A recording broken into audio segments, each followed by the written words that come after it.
When a blizzard buries Colorado in silence, single dad Carter Reed finds more than a crashed police cruiser at Old Creek Bridge.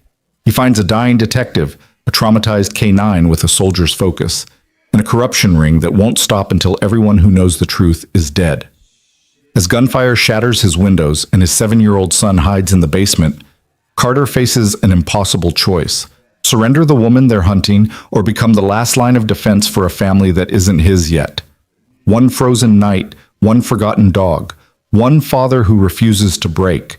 If you're hooked already, stay with me until the end, and don't forget to hit that like button and drop a comment telling me what city you're watching from. I love seeing how far these stories travel.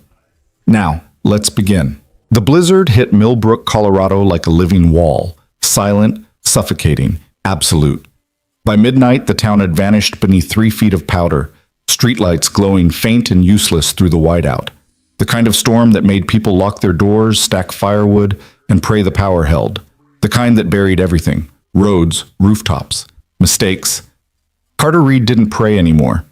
He stood at the kitchen window of his small ranch house, hands wrapped around a cooling mug of coffee, watching the snow swallow the world beyond his property line.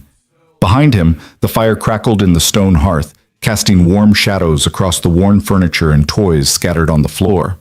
Upstairs, his 7-year-old son Noah was finally asleep after 2 hours of excited chatter about sledding tomorrow, hot chocolate, and whether Coda, their German shepherd, could pull a sled like the dogs on TV. Carter had smiled through all of it, nodded in the right places, tucked his boy in with the kind of gentle patience that came from hard-won practice. But now, alone in the quiet, the smile was gone. He looked at Coda. The dog sat rigid near the front door, ears forward, body tense, not the loose, lazy posture of a pet settling in for the night. This was something else, something Carter recognized from another life. Alert, watchful, waiting. "What is it, boy?" Carter murmured. Coda's head turned slightly, acknowledgement without breaking focus. His dark eyes stayed fixed on the door, on the night beyond, and a low rumble built in his chest. Not aggressive. Warning. Carter set the mug down and moved to the window, scanning the darkness. Nothing but snow and wind and the skeletal silhouettes of bare trees bending under the weight of ice. The driveway was buried. The road beyond was invisible. Even if something was out there, he wouldn't see it. But Coda would. The dog had been like this for 3 days now, ever since the storm rolled in. Restless, hypervigilant, pacing the perimeter of the house like he expected something to come through the walls. Carter had adopted him 6 months ago from a shelter in Denver, a sad-eyed shepherd with a limp and a history no one wanted to explain. The paperwork said behavioral issues. The vet said trauma. Carter said perfect, because he understood both. They'd been good for each other, him and Coda. The dog had learned to relax around Noah, to play gently, to sleep without flinching at every sound.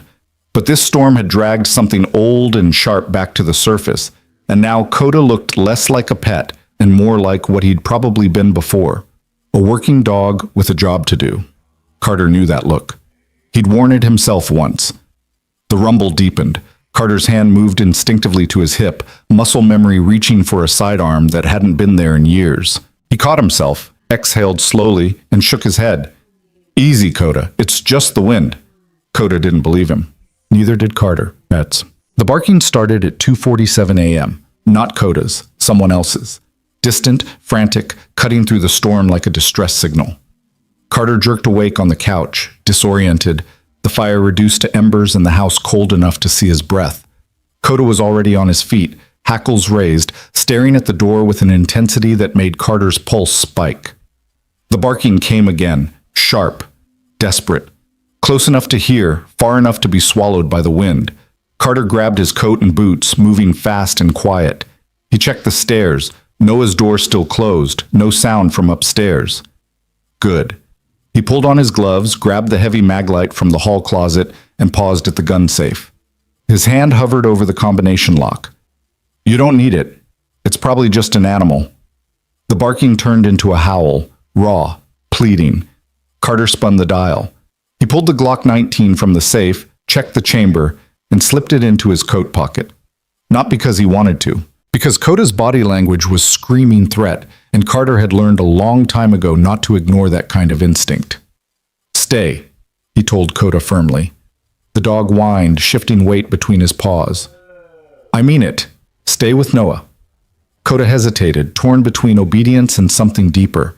Finally, he turned and padded toward the stairs, glancing back once before disappearing into the shadows. Carter knew he'd plant himself outside Noah's door and not move until morning. That was enough. He stepped into the storm. The cold hit like a fist, sharp, vicious, stealing breath. The wind howled through the trees, hurling snow sideways, turning the world into a swirling void. Carter clicked on the maglite, the beam cutting a weak path through the white. He followed the sound, trudging through drifts that reached his thighs, every step a fight. The barking was closer now, desperate, broken. It was coming from Old Creek Bridge. Carter's stomach tightened. The bridge was a narrow two-lane stretch about a quarter-mile from his house, crossing a ravine that dropped 30 feet to a frozen creek bed. It was barely safe in good weather, a relic from the 70s, rusted guardrails and cracked asphalt the county kept promising to fix. In a blizzard, it was a death trap. He pushed forward, lungs burning, the cold gnawing through his coat. The barking stopped suddenly, cut off mid-cry, and the silence that followed was worse. Carter ran. The bridge appeared out of the white like a ghost, half buried under snow. The guardrail on the south side was sheared clean off, twisted metal jutting into the void. Carter swept the maglite down into the ravine and his heart stopped.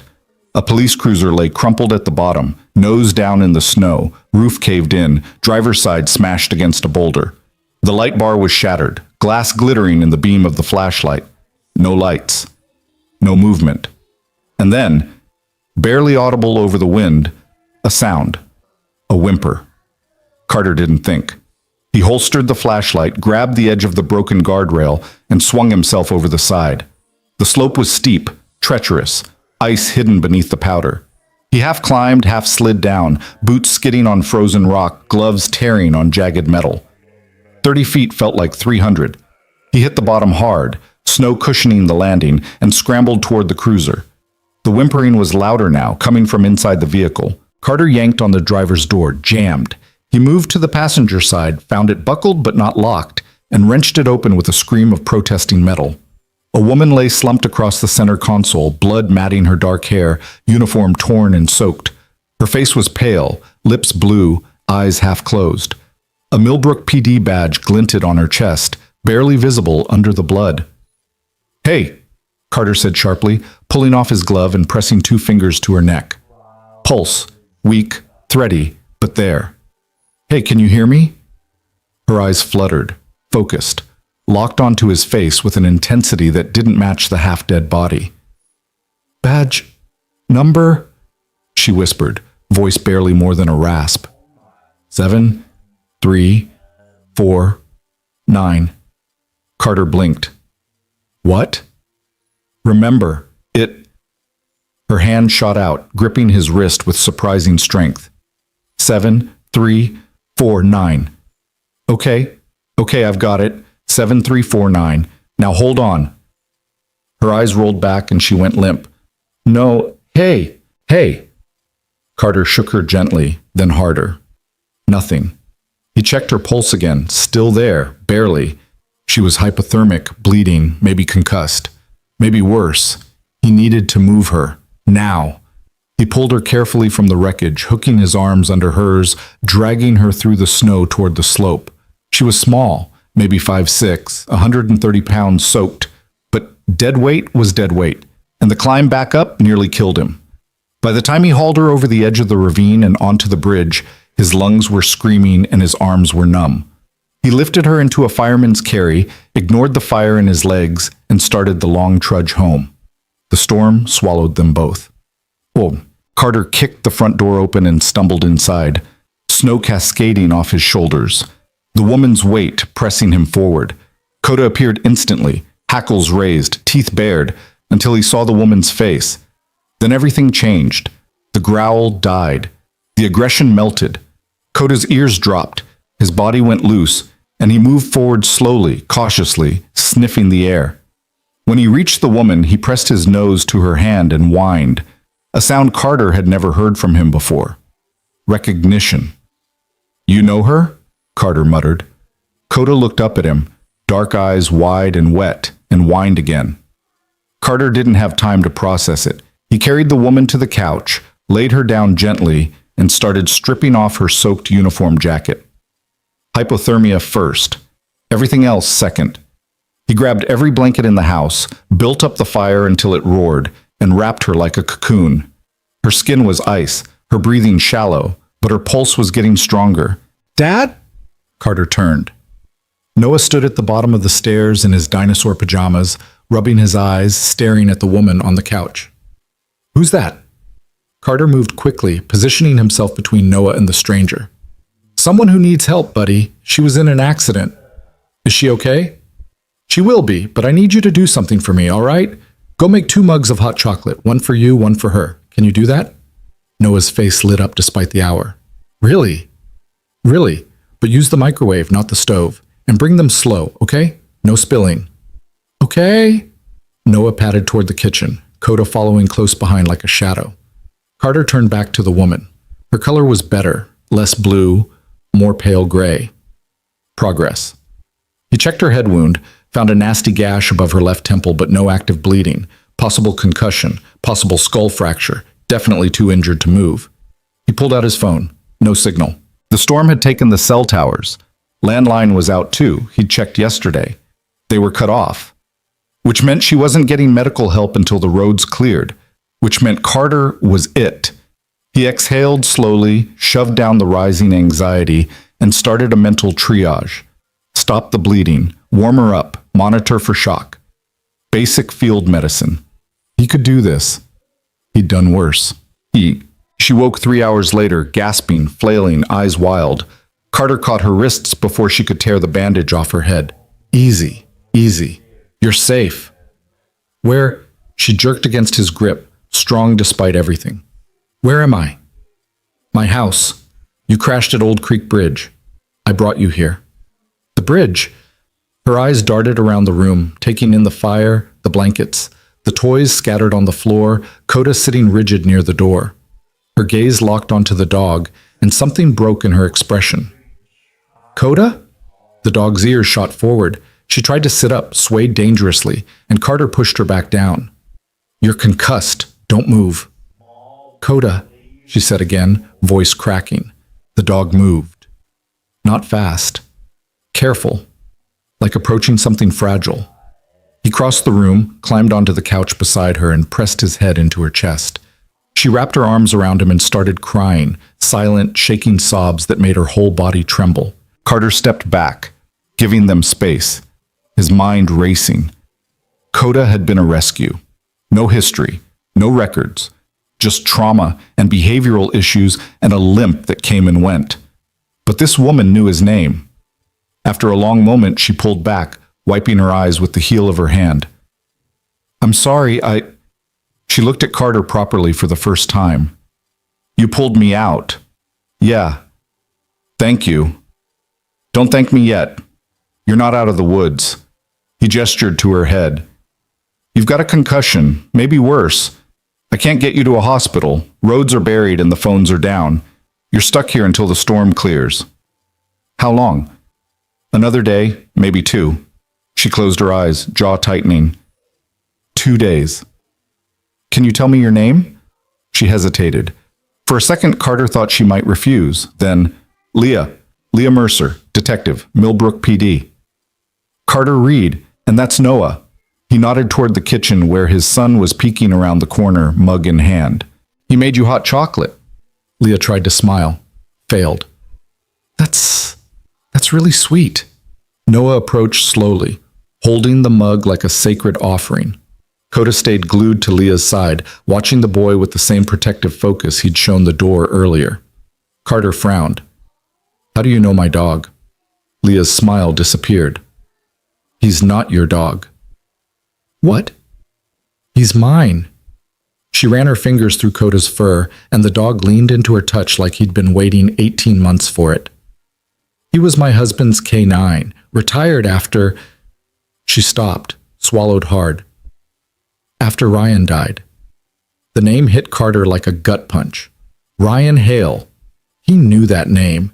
Everyone in Millbrook did. Canine handler, decorated detective, killed in the line of duty a year and a half ago. The whole town had turned out for the funeral. "I'm sorry," Carter said quietly. Leah didn't respond. She took the mug from Noah with shaking hands, sipped it, and forced another smile. "This is perfect. Thank you, Noah." Noah beamed. "Do you like dogs?" "I love dogs. Coda's the best. He does tricks. Want to see?" "Noah," Carter said gently, "Detective Mercer needs to rest." "It's okay," Leah said. "I'd love to see." So Noah ran through Coda's repertoire. Sit, stay, shake, roll over, and Coda obeyed every command with the precision of a dog who'd spent years training for something far more serious than parlor tricks. Leah watched, smiling, but Carter saw the way her eyes kept drifting toward the windows, the way her hand stayed close to her hip, where a service weapon would normally sit, the way Coda kept looking at the door. Noah fell asleep on the floor near the fire, curled up with Coda like a living blanket. Carter covered him with a quilt, then sat in the armchair across from Leah, studying her. She'd stopped shaking, color had returned to her face, but she looked wired, tense, coiled, ready to spring. "How'd you crash?" Carter asked. "Black ice, lost control." "At Old Creek Bridge." "Yeah. That's a weird place to be in a blizzard." She met his eyes. "I was heading home. Millbrook PD is 10 miles west. Old Creek Bridge is east." Silence. Carter leaned forward. "You want to try that again?" Leah's jaw tightened. "I don't owe you an explanation." "You're in my house, bleeding on my couch. Yeah, you kind of do." "I told you. I crashed. And I'm telling you it doesn't add up." Carter kept his voice low, conscious of Noah sleeping 6 feet away. "Black ice doesn't shear a guardrail clean off, and you didn't lose control. That cruiser was hit. I saw the damage. Side impact, deliberate." Leah's face went carefully blank. "You're imagining things." "I spent 8 years in the Army, Detective. Infantry. 2 tours. I know what a combat crash looks like." That got her attention. She stared at him, recalculating. "You're military." "Was." "Why'd you leave?" "Same reason you're lying to me about the crash. Bad things happened, and I didn't want to be part of it anymore." Carter stood, moved to the window, and looked out at the storm. "But here's the thing. You're not just lying, you're scared. And Coda's not acting like a dog who lost his handler. He's acting like a dog on a protection detail. You don't know what you're talking about." "Don't I?" Carter turned to face her. "Because from where I'm standing, it looks like you crashed at that bridge running from something, and now you're stuck in my house, looking at the windows like you expect someone to come through them." He paused. "So I'll ask you one more time. What happened?" Leah held his gaze for a long moment. Then she looked at Coda, at Noah, at the fire. "If I tell you," she said quietly, "you're going to wish you'd left me in that ravine. Try me." She took a breath. Let it out slow. 18 months ago, my husband was murdered, shot 3 times in the back during a supposed traffic stop. The official report said it was a gang retaliation, wrong place, wrong time, clean case, closed in 3 weeks. But you don't believe that. I know it wasn't, because Ryan spent 6 months before he died building a case against half the Millbrook PD. Corruption, drug trafficking, evidence tampering. He had names, dates, proof. Her voice cracked. And the night before he was going to turn everything over to the FBI, someone put 3 bullets in his spine and made it look random. Carter felt ice crawl up his back. Who? Sheriff Marcus Delgado, and at least 6 deputies under him. She looked at him with hollow eyes. I've spent 18 months undercover, finishing what Ryan started, building the case he died for. And tonight, I was supposed to meet a federal contact to hand over everything. But you didn't make it. No, because someone tipped them off. Leah's hands clenched into fists. They were waiting at the bridge, rammed me off the road, thought they'd killed me. But they didn't. No. And now they're going to come back to make sure. The words hung in the air like smoke. Carter's mind raced, running scenarios, calculating angles. If Leah was right, If the sheriff himself was compromised, then calling for help was suicide. The moment Delgado heard there was a survivor, he'd send men to finish the job. Men who knew where Carter lived. "Where's the evidence?" Carter asked. Leah tapped her temple. "Memorized." "Seriously?" "Every transaction, every name, every date. Ryan taught me the method, said if they ever came for him, the case couldn't die with him." She smiled bitterly. "Guess he was right." Carter crossed his arms. "So what's the plan?" "Survive until the storm clears. Get to the federal office in Denver. Turn everything over." "That's not a plan. That's a prayer." "You got a better idea?" Carter looked at Noah, still sleeping peacefully by the fire. Coda lifted his head, met Carter's eyes, and something passed between them. A shared understanding. A mission. Protect the pack. "Yeah," Carter said slowly. "I do. You stay here, rest, recover. I'll keep watch. When the road's clear, I'll drive you to Denver myself." "You don't have to do that." "Yeah, I do." "Why?" Carter looked at her. This woman bleeding on his couch, carrying 18 months of grief and a case that could destroy a whole department. He thought about his own losses, his own reasons for walking away from the fight. "Because someone should have helped your husband when he needed it," Carter said quietly, "and they didn't. So I'm helping you." Leah's eyes shone. She nodded once, sharp, military. "Okay. Okay." Coda rested his head back on Noah's chest, and for the first time since the storm began, the house felt almost peaceful. Carter knew it wouldn't last. The knock came at 9:23 a.m. 3 solid raps. Official. Deliberate. Coda's head snapped up, ears forward, and a growl built in his chest. Low, dangerous, nothing like the friendly dog who played with Noah.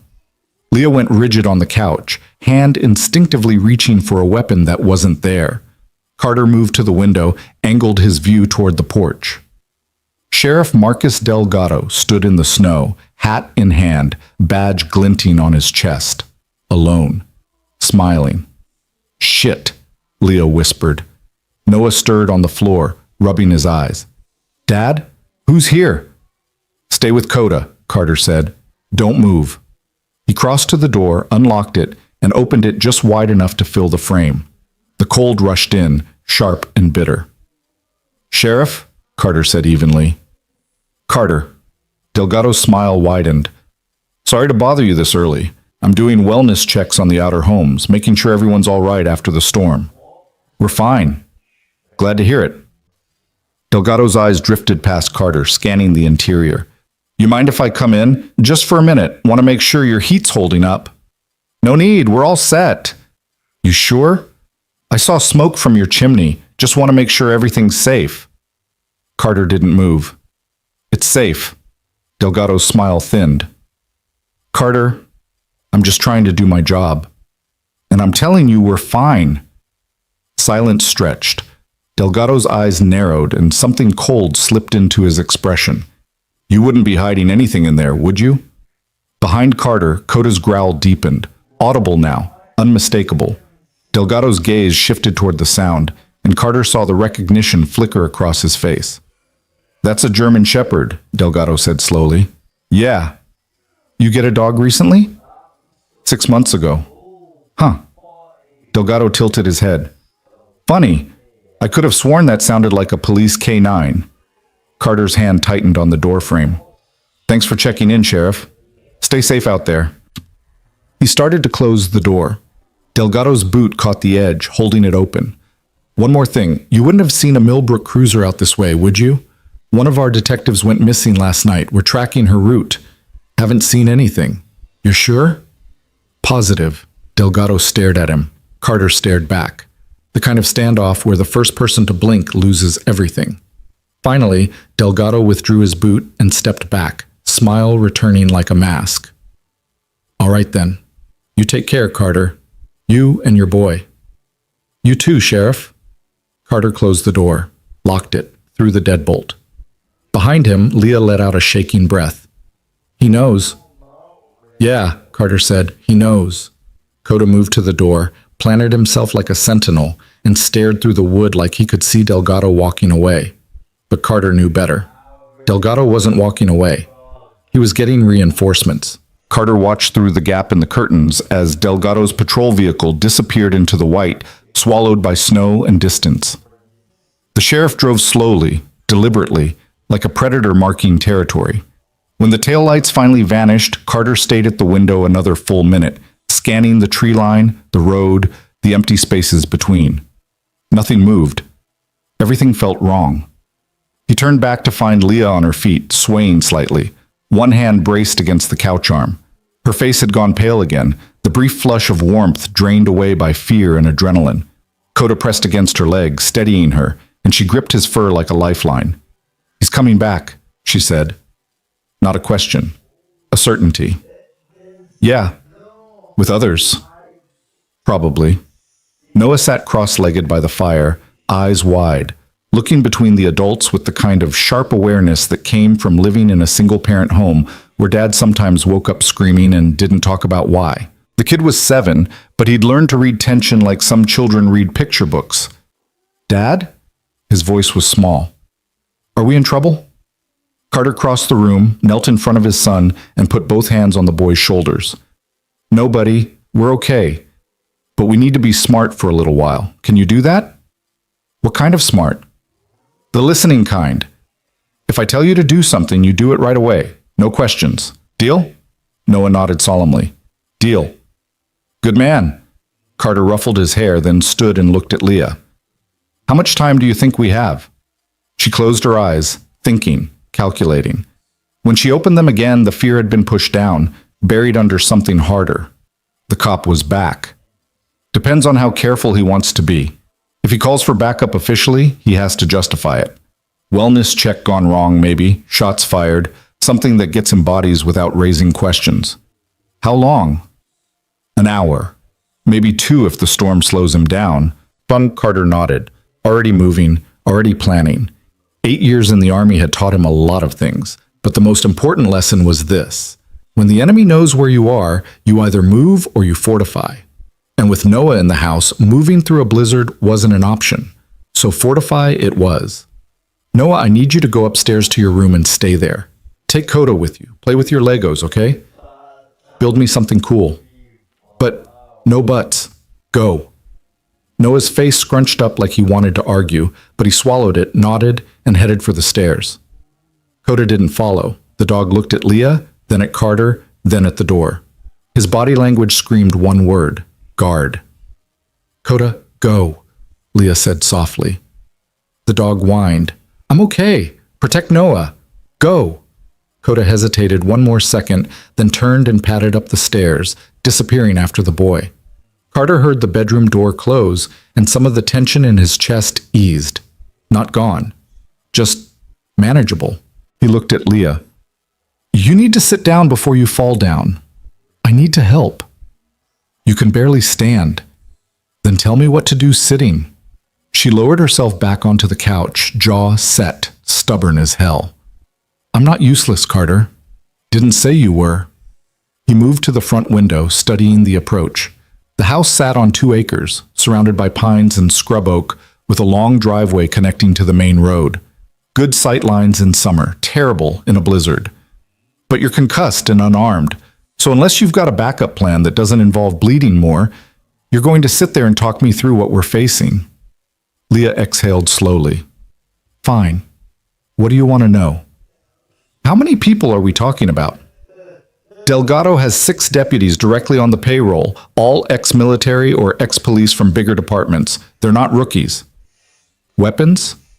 "Standard issue Glocks, shotguns in the cruisers, probably AR-15s if they think they need them." "Tactics?" "Professional. They won't rush in stupid. They'll set a perimeter, cut off exits, then breach from multiple points." She paused.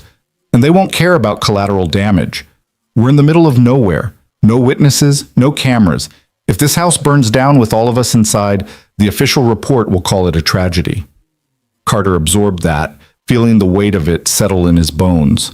He'd faced worse odds overseas, 3-1, 5-1, once a nightmare in Kandahar where his squad held a position against 20 insurgents for 6 hours. But that was war. Expected. This was Colorado. His home. His son sleeping upstairs. Different kind of stakes. All right, he said. Then we don't let them set the perimeter. What's that mean? Means I'm not waiting for them to pick the battlefield. Carter crossed to the hall closet, pulled it open, and started inventorying. Hunting rifle, Remington 700, .308 caliber, 4 boxes of ammunition. Shotgun. Mossberg 500, 12 gauge, 2 boxes of shells. The Glock on his hip. And in the back, wrapped in oilcloth, something he hadn't touched in 3 years, he unwrapped it slowly. M4 carbine. Civilian semi-auto variant. 30-round magazines. 6 of them, fully loaded. Leah's eyes widened. That's not standard civilian hardware. No, Carter agreed. It's not. Where'd you get it? Afghanistan. Brought it home. Told myself I'd never need it again. He checked the chamber, tested the action. Smooth, clean, ready. Guess I was wrong. He slung the rifle across his back, grabbed the ammunition, and started fortifying. Moved furniture away from windows. Stacked sandbags, left over from a flooding scare 2 years ago, against the lower half of the front door. Checked every lock, every entry point, every angle of approach.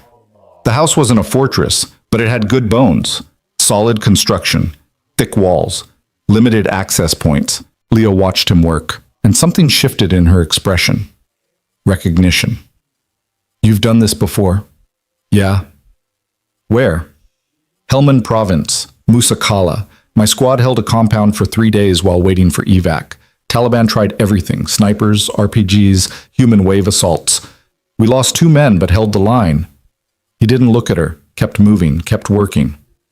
This is smaller, easier. Easier? No RPGs. Leah laughed, short, sharp, borderline hysterical. You're insane. Probably. Carter finished with the front door, moved to the kitchen, checked the back entrance. Solid. He pulled a chair over, wedged it under the knob. Not much, but it would slow someone down. But I'm not letting them take you, and I'm sure as hell not letting them touch my son. Why? The question came out raw, confused. You don't know me. You don't owe me anything. Carter stopped, turned, looked at her properly. This woman bleeding on his couch, carrying her dead husband's case, guarded by a traumatized dog who'd forgotten how to trust anyone until she showed up. You asked me earlier why I left the army, he said. Want to know the real answer? Leah nodded. Because I spent 8 years following orders, trusting the chain of command, believing that the people above me had our backs, and then one day we got sent into a situation we shouldn't have been in based on intel that was garbage, because someone higher up wanted a win on their record. His voice went flat, emotionless. 3 men died. Good men. And when I asked why, I got told to shut up and follow orders. So I did, and I hated myself for it.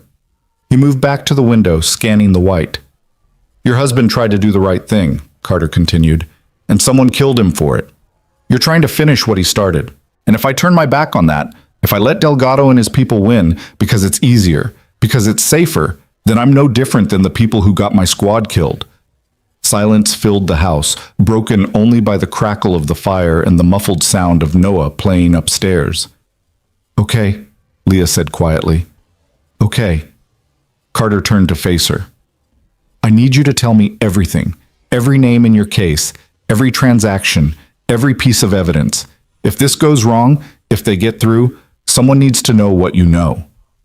You think we're going to lose? I think we're going to win, but I plan for worst-case scenarios, so talk. And she did. For the next 40 minutes, Leah Mercer laid out 18 months of undercover work in meticulous detail. She told him about Marcus Delgado's operation, a trafficking ring that moved drugs from Mexico through Colorado, using police resources to avoid detection. She named the 6 deputies involved: Torres, Brennan, Cole, Vasquez, Mitchell, and Huang. She described how they used evidence lockup as a staging area, how they falsified reports to cover shipments, how they'd killed at least 3 people who'd gotten too close to the truth. And she told him about Ryan. Her husband had been good police, decorated, respected, the kind of cop people trusted, which made him dangerous when he started noticing things, missing evidence, altered reports, shipments that didn't add up. He'd spent 6 months documenting everything, building an airtight case, preparing to take down half the department. The night before he was supposed to meet with federal investigators, he'd been gunned down during a routine traffic stop. 3 bullets in the back. No witnesses. Case closed in 3 weeks. Ryan Hale had been 34 years old. Coda had been in the vehicle with him. The official report said Coda ran off after the shooting, Leah said, voice hollow. Traumatized. Animal control couldn't find him. Eventually assumed he died in the wilderness. She looked toward the stairs where the dog was currently guarding a 7-year-old boy playing with Legos. But he didn't die. Someone found him, brought him to a shelter, and 6 months ago you adopted him. Carter pieced it together. He was protecting Ryan's case. What? Think about it. Canines are trained to guard evidence, right? To protect their handler's work. Ryan gets killed, Coda runs, but he's not running away. He's protecting something. Carter's mind raced. Where did Ryan keep his files? I don't know. He never told me. Said it was safer if I didn't know. But Coda would know. Leah stared at him. You think Ryan trained him to guard the evidence location? I think Ryan knew he was in danger and planned for the worst. And I think your husband was smart enough to use every asset he had. Carter moved to the stairs, called up. Coda, come. The dog appeared at the top of the landing, alert. Down! Coda descended, moving with purpose, and sat at Carter's feet. His dark eyes were focused, intelligent, waiting. Carter knelt, meeting the dog's gaze. Where's Ryan? Coda's ears flicked. Where's Ryan, boy? Show me. The dog stood, walked to the front door, and barked once. Sharp, commanding. He wants to go out, Leah said. No. Carter studied Coda's posture. Not anxious, not panicked. Certain. He wants to go somewhere. Somewhere outside. He looked at Leah. Did Ryan have a place? Somewhere he went when he needed to think? Leah's eyes widened. The cabin. His grandfather's hunting cabin. It's about 3 miles northeast of here, up in the hills. Ryan used to go there to work on cases. Said it was the only place he could think clearly. And Coda knows where it is. He's been there dozens of times. Carter stood, decision made. Then that's where the evidence is. You can't go out there now. The storm's clearing. He pointed toward the window where the snow had thinned from a wall of white to scattered flurries. It'll be done in an hour. Roads will still be buried, but someone on foot could make it. That someone can't be you. If Delgado comes, I need you to have proof of everything you just told me. Physical evidence, documentation, something that can't be dismissed as conspiracy theory or hearsay. He grabbed his coat, started pulling it on. I'll take Coda, find the cabin, grab whatever Ryan left behind, and be back before anyone shows up. And if you're not, then you lock yourself and Noah in the basement, you wait for the federal contact you were supposed to meet, and you hand over everything I'm about to bring you. Leah pushed herself to her feet, swaying, and Carter moved to steady her. She grabbed his arm, held it tight. This is insane, she said. Yeah, but it's the play. He looked into her eyes, dark, exhausted, fierce. Ryan spent 6 months protecting you by keeping you out of his case. Now it's your turn. Stay here. Stay safe. Let me do this. She held his gaze for a long moment, then nodded once. 3 miles northeast. Follow the creek bed until you hit the old logging road. The cabin's another half-mile past that. Red roof, stone chimney. You'll know it when you see it. Got it. Carter. He turned back. Ryan hid the files in a floor safe under the rug near the fireplace. Combination is Coda's badge number, 7349. The same number she'd whispered in the ravine. Carter nodded.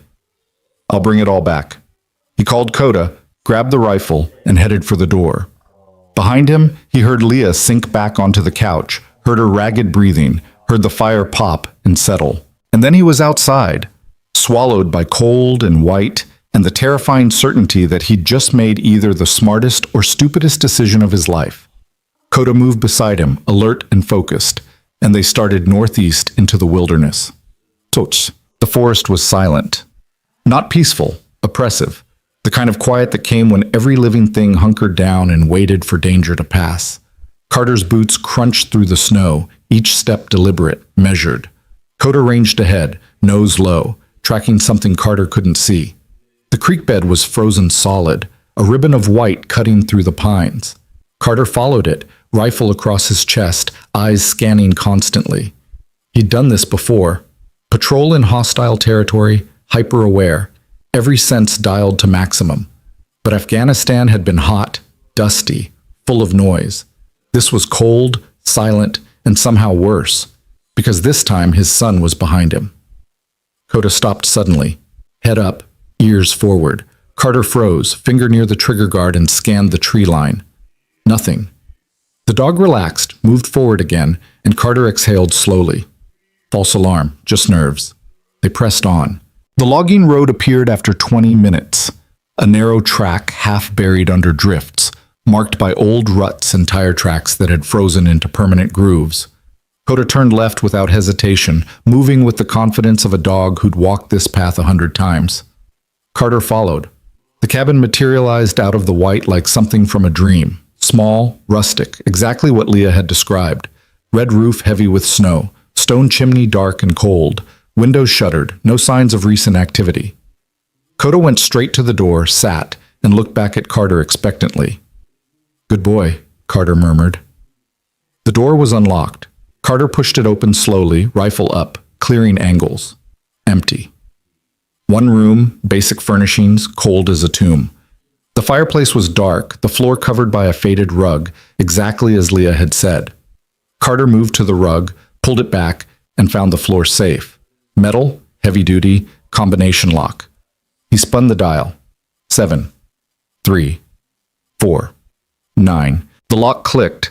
He pulled the door open and stared at the contents. 3 thick folders, a flash drive, a handwritten journal, and a sealed envelope with Leah written across the front in neat, careful script. Ryan Hale's last words to his wife. Carter gathered everything carefully, reverently, and tucked it into his pack. This was it. 18 months of work, proof of everything. The case that had gotten a good man killed and a good woman hunted.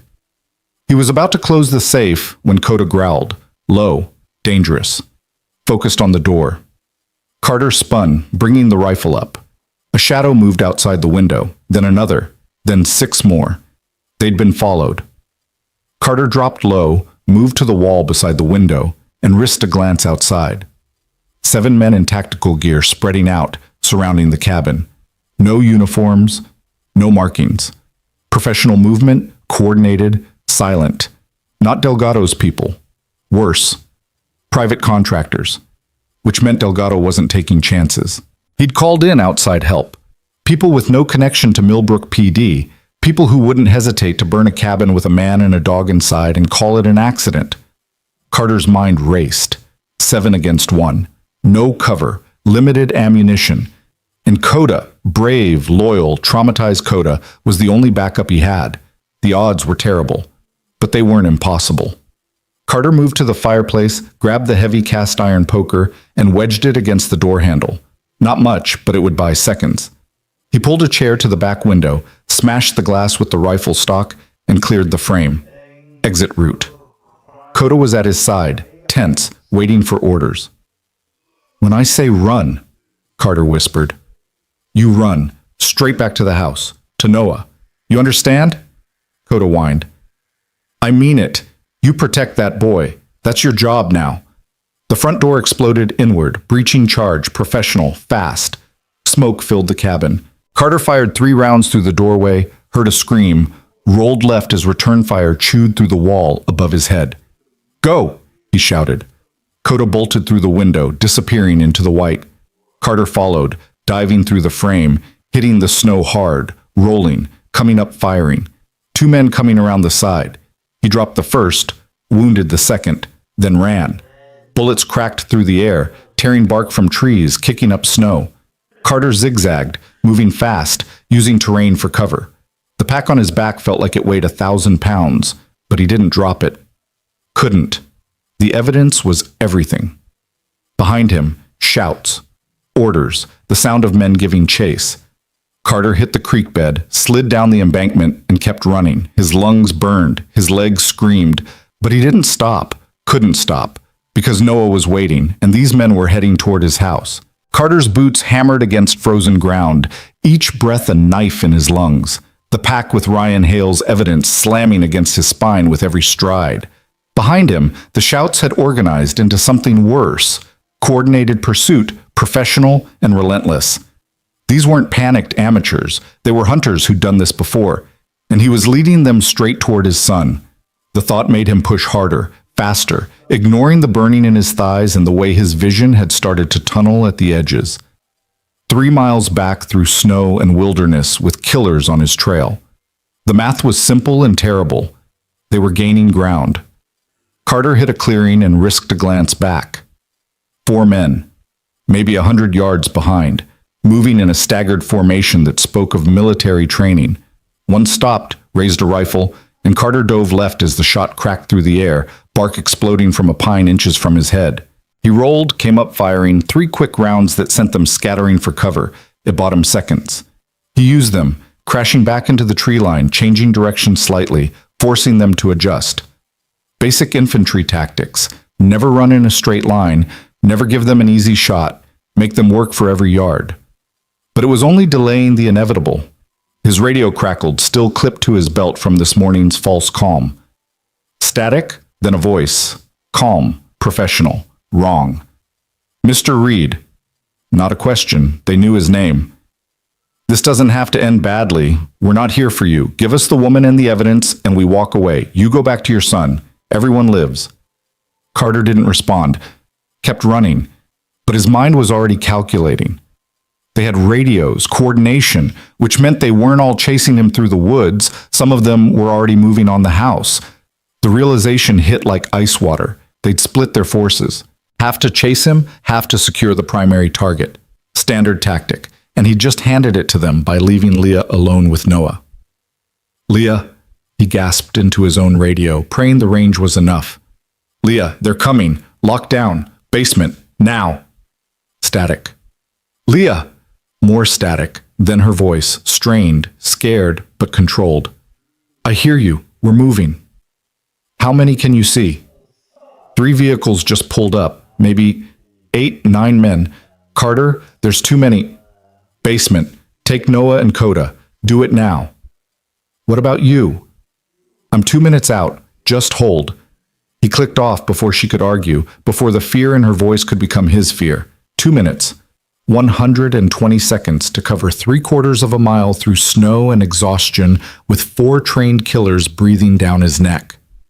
The edge of his property appeared through the trees, the split-rail fence half buried under white, his shed listing under the weight of snow, and beyond it, his house. Smoke still rising from the chimney, lights on in the windows, and 3 black SUVs parked in a semicircle around the front door. Men in tactical gear moved with purpose, 2 securing the perimeter, 3 advancing on the porch. Not police uniforms, no markings, just black body armor and automatic weapons, and the kind of efficient violence that came from overseas contracts and moral bankruptcy. Carter dropped behind the shed, breathing hard, and assessed. 4 behind him, closing fast. 9 in front, about to breach his home. 13 total. 1 of him. The radio crackled again. Last chance, Reed. We're going in. You want your boy to see what happens next? Carter's vision went red at the edges. He keyed the radio, voice flat and cold. You touch my son, I will kill every single one of you. That's not a threat. It's a promise. A pause, then laughter. Big words for a man running through the woods. Watch me. Carter moved.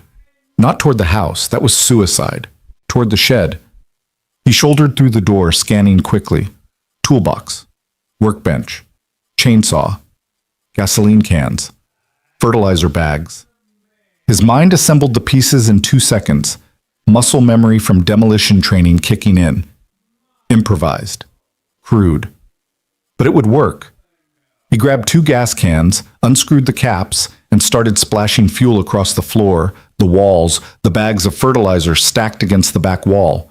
Not enough to make a proper explosion. He wasn't trying to level the property, but enough to create chaos, confusion, smoke. Enough to even the odds. He found a road flare in the emergency kit, struck it, and tossed it into the center of the shed as he backed out the door. 5 seconds later, the world turned orange and hot, flames erupting with a roar that echoed across the clearing. The men at the house turned, startled, weapons swinging toward the unexpected threat. Carter used their distraction, sprinting from the shed toward the woodpile at the side of the house, using the flames and smoke as cover. 50 yards, 40, 30. Someone shouted. Muzzle flashes lit up the twilight. Carter hit the woodpile, rolled behind it, and came up firing. Controlled bursts. 3-round groups. The first man dropped, clutching his leg. The second took cover behind a SUV. The third returned fire, rounds chewing through split logs, sending splinters flying. Carter's radio crackled. Breach! Breach! Get inside! Get the targets! He rolled left, changed position, fired again. Hit the porch light, plunging the front entrance into shadow. Hit the nearest SUV's tire, the hiss of escaping air sharp even over the gunfire. Kept moving, kept shooting, making himself the biggest threat, pulling their attention away from the door. It was working. Until the 4 men from the woods hit his flank. Carter saw the muzzle flash too late, felt the round punch into the woodpile inches from his head, and threw himself backward. He landed hard, rifle jarring from his grip, and scrambled for it as boots crunched through snow toward him. A hand grabbed his collar. Carter twisted, drove his elbow back into something soft, heard a grunt. The grip loosened. He spun, grabbed the man's vest, and headbutted him full force. Cartilage crunched, blood sprayed. The man went down. Carter grabbed his rifle, rolled right as bullets kicked up snow where he'd just been, and came up behind the propane tank near the house. Bad cover. But all he had. Reed! The voice from the radio again, closer now, physical. A man stepped into view near the burning shed, tall, lean, face hidden behind a balaclava. But the voice was familiar. You're good, better than the dossier said, but you're one man, and we've got all the time in the world. Carter said nothing, breathed, counted. 9 left standing. Maybe 8 if the man he'd headbutted stayed down. Ammunition running low, no backup, no exit, and Noah was inside that house. How about this? The man continued, moving closer, weapon relaxed but ready. You slide that rifle over here. You come out. We have a conversation like professionals. Nobody else gets hurt. Define nobody, Carter said. Your boy walks away clean. You have my word. Your word, Carter laughed, cold, bitter. You're about to murder a woman and a child, but your word means something? The woman's a loose end. The kid's collateral. You? You're just in the way. The man tilted his head. But you're also a veteran. Infantry, right? 2 tours. Honorable discharge. Silver Star for that mess in Musakala. I respect that. So here's what I'm offering. You walk away. Tonight. Take your boy, drive south, don't look back. We handle our business. You pretend this never happened. And Leah? Not your problem anymore. Carter's finger rested on the trigger guard, his mind running calculations. The man was lying. Of course he was lying. You didn't let witnesses walk away, especially witnesses who'd seen faces, heard names, watched colleagues die. This was a stalling tactic. Keep him talking while the others moved into position, but Carter could play that game too. I need a minute, he said, to think about it. Smart man, you've got 30 seconds. Carter used them. Not to think, the decision was already made, but to listen. Footsteps crunching through snow, multiple vectors. They were flanking him, boxing him in, standard suppression tactics. In 20 seconds, he'd be surrounded with no cover and no options. So he stopped playing defense. Carter grabbed the propane tank valve, twisted it open, and heard the hiss of gas escaping. He pulled a second road flare from his pocket, always carry redundancy, struck it, and tossed it at the base of the tank as he sprinted toward the house. Get back! The explosion wasn't huge. Propane tanks didn't work like Hollywood bombs, but it was enough. The fireball erupted with a concussive whump that sent men diving for cover, flames and shrapnel tearing through the darkness. Carter used the chaos, hitting the back door at a dead run, slamming his shoulder into the wood. It held. The chair. He'd wedged a chair under the knob. Leah! He hammered on the door. It's me! Open up! The chair scraped. The door flew open. Leah stood there, Noah clutched against her side, eyes wide with terror. Coda at her feet, teeth bared, ready to fight anything that came through that door. Carter pushed inside, slammed it shut, threw the lock. Basement, now. Carter, what? Go! He physically turned them, shoved them toward the basement door, then moved to the kitchen window. Outside, men were regrouping, shouting, coordinating. The explosion had bought maybe 30 seconds. Not enough, never enough. He grabbed the kitchen table, flipped it onto its side, and shoved it against the back door. Grabbed chairs and wedged them under the front door handle. Pulled the ammunition box from the hall closet and started reloading magazines with shaking hands. Behind him, he heard Leah's voice from the basement doorway. Quiet. Steady. They're going to come through the walls if they have to. I know. You can't stop all of them. I know that too. Then what's the plan?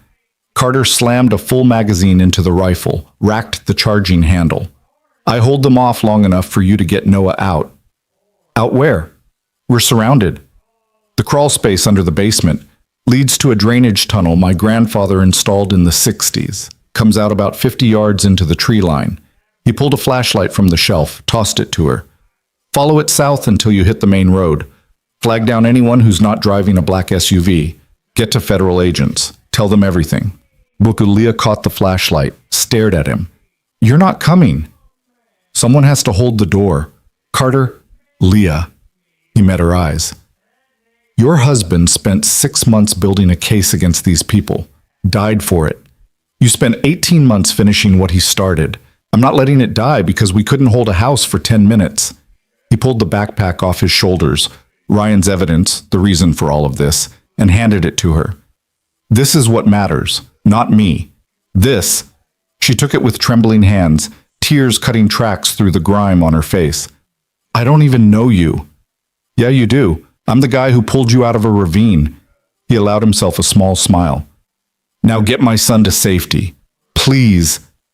Noah appeared at the basement doorway, small and scared and trying so hard to be brave. Dad? Carter knelt, pulled his boy into a fierce hug, breathed in the scent of his shampoo and innocence and everything worth fighting for. Hey, buddy, remember what I said about being smart? Noah nodded against his chest. I need you to do that now. Go with Detective Mercer and Coda. They're going to take you somewhere safe, and I'm going to make sure nobody follows you. You're not coming? Not right away, but I'll catch up, I promise. You always keep your promises. The words hit harder than any bullet. Carter squeezed tighter, memorizing the weight of his son in his arms, the trust in those wide eyes. Always. Now go. Be brave for me. Noah pulled back, swiped at his eyes, and nodded. Leah took his hand, and together they disappeared down the basement stairs, Coda's silhouette following close behind. The door closed with a soft click. Carter stood alone in his kitchen, listening to the sound of men preparing to kill him, and he got ready to make them pay for every inch. The first window shattered in the living room, flashbang grenade, professional breach protocol. The blast was deafening, disorienting, designed to stun and confuse. Carter had been expecting it. He'd already closed his eyes, opened his mouth to equalize pressure, and moved behind the overturned table. When the shooting started, he was ready. 3 men came through the window in rapid succession. Dynamic entry, weapons up, scanning for targets. Carter let the first one clear the frame completely, let the second one start to follow, then opened fire. 2-round burst center mass on the first. Shift. 2 rounds on the second.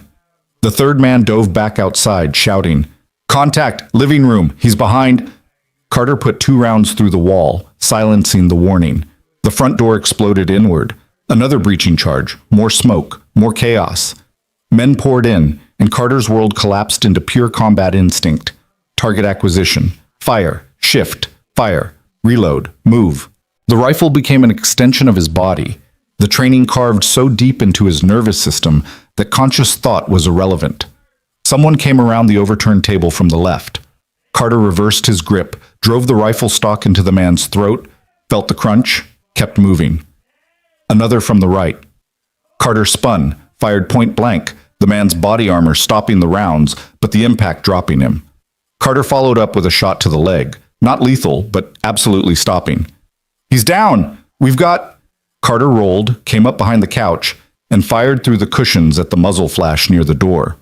The shooting stopped abruptly, replaced by a gurgling sound that Carter's hindbrain cataloged as mortal and moved on from. Someone was screaming orders, trying to coordinate, but the chaos was too complete. The house had become a kill box, and Carter knew every angle, every shadow, every piece of cover. They didn't. Advantage? Defender. He dropped the spent magazine, slammed in his last full one, and did the math. 5 rounds left in the rifle, 6 in the Glock. Maybe 3, 4 men still combat effective outside. Not enough ammunition to hold indefinitely. But Leah and Noah only needed minutes, not hours.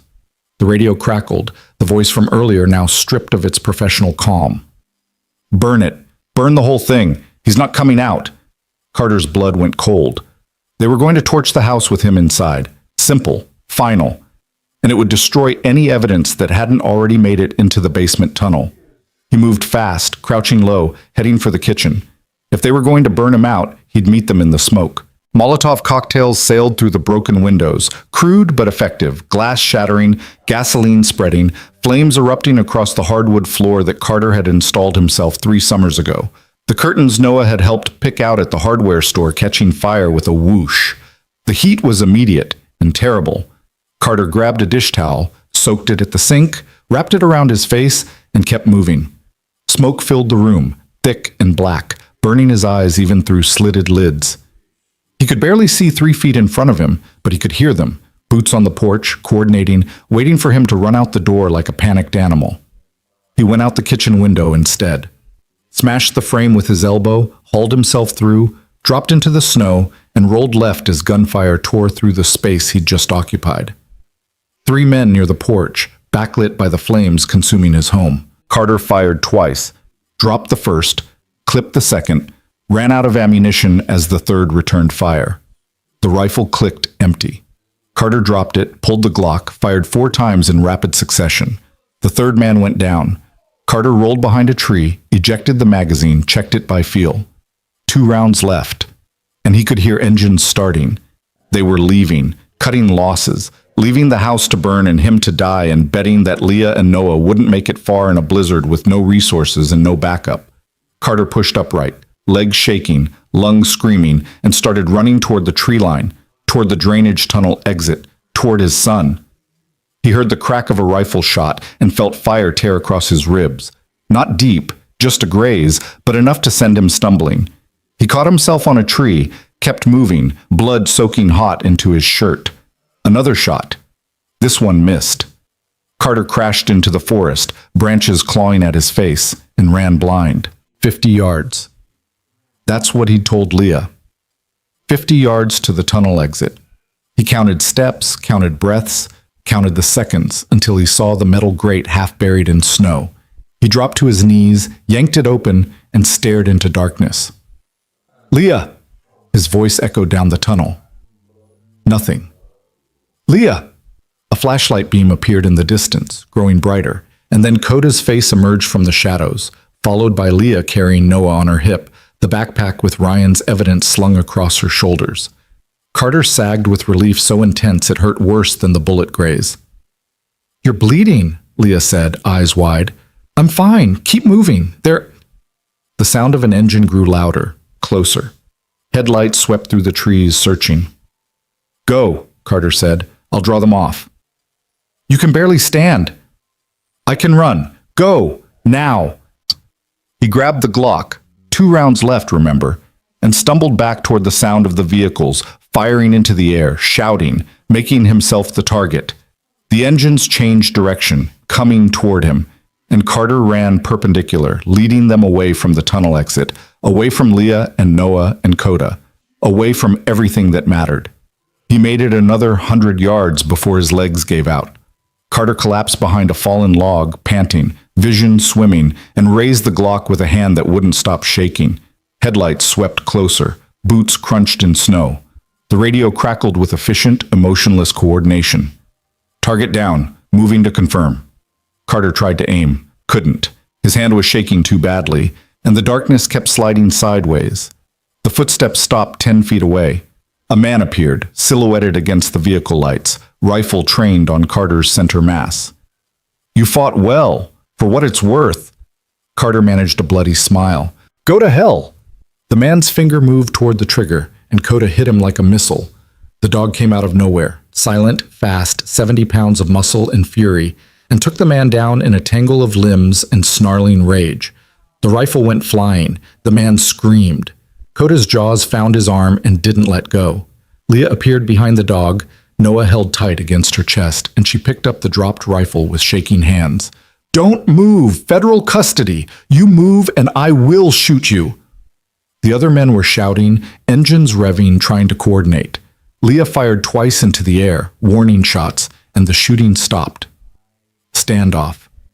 Carter tried to speak, managed only a rasp. Radio, call it in. Leah grabbed the radio from the downed man's vest, keyed it with trembling fingers. This is Detective Leah Mercer, badge 7349, to any federal law enforcement monitoring this channel. I have evidence of corruption in the Millbrook Police Department. Multiple suspects, multiple casualties. I need immediate backup at the Reed residence, County Road 47.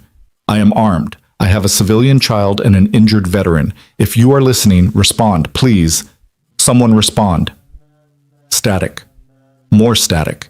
Then a voice, crackling, distant, but real. Detective Mercer, this is FBI Special Agent Maria Santos. We've been trying to reach you for 3 days. Hold your position. Air support is 8 minutes out. Do not engage. Repeat, do not engage. We're coming. Leah's legs buckled. She sat down hard in the snow. Noah still clutched in her arms and started crying.